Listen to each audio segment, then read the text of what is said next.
वंशिका, ऐसे नहीं बोलते। अरे पापा, मैं तो बस यूं ही। बाहू, गर्मी बहुत है, तुम थक गई होगी, जाओ आराम कर लो। तब सब अपने अपने कमरे में चले जाते हैं। अगले दिन बहू की पहली रसोई होती है। तब सास उसे बड़े से आम के बगीचे में ले जाती है, जहाँ हर पेड़ पर अलग अलग तरह के आम लगे हुए थे, तो कुछ कच्चे भी थे।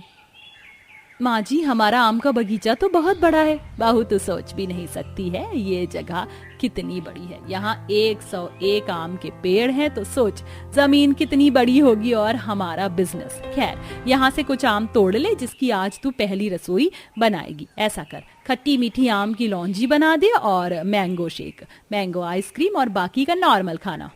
जी माँ जी। सौम्या आम तोड़ने जाती है कि घर के नौकर जाकर उसे कुछ कच्चे और पक्के आम तोड़कर दे देते हैं, जिससे सौम्या खुशी खुशी मैंगो आइसक्रीम, लौंजी और शेक बनाने के साथ पराठे बना देती है, जिसे सब खाते ही खुश हो जाते हैं। अरे वाह बहू, आम के सीजन में आम की लौंजी के साथ पराठे खाने में बहुत मजा आता है।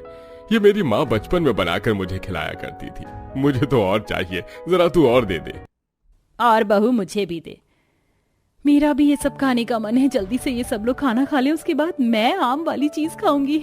जी माँ जी, लीजिए। भाभी, मेरा 2 ग्लास के मैंगो शेक से कुछ हुआ नहीं, 2 ग्लास और दे दो ना। और सौम्या, वो सारी आइसक्रीम मुझे दे दो। जानता हूँ तुमने अभी खाई नहीं होगी, पर तुम बाद में खा लेना, मुझे ऑफिस भी जाना है। जी कोई बात नहीं, यहाँ आम की कमी थोड़ी है, मैं बाद में खा लूंगी। पहले आप सब खा लीजिए। और ये लो वंशिका, जूस पी लो। पराठे रखे हैं, मैं मिर्च के अचार से खा लेती हूँ। अरे बहू, अचार से याद आया, हमारे घर में आम का अचार तो बना नहीं है। अब तू आ गई है तो बना दे। जी माँ जी।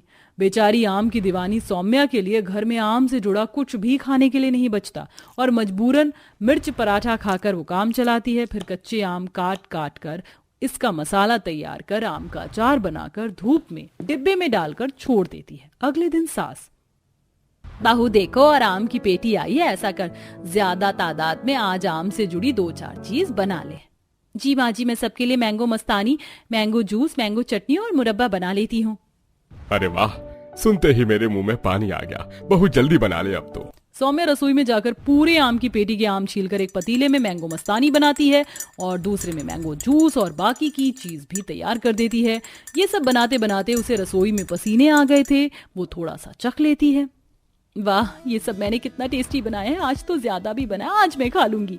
कुछ देर बाद सास ससुर के रिश्तेदार आ जाते हैं, जिसके बाद सौम्या के लिए आम की कुछ भी खाने की चीज नहीं बचती। अब ससुराल वाले और बाकी के लोग खा जाते हैं। ऐसे ही दिन गुजरते हैं, और ससुराल वाले अपनी पसंद के अलग अलग वैरायटी आम की बनवाकर खुद खा जाते हैं, लेकिन सौम्या को कुछ नहीं मिलता। इसी बीच सुमन उससे मिलने ससुराल पहुंचती है, जहां डाइनिंग टेबल पर बैठकर सब मैंगो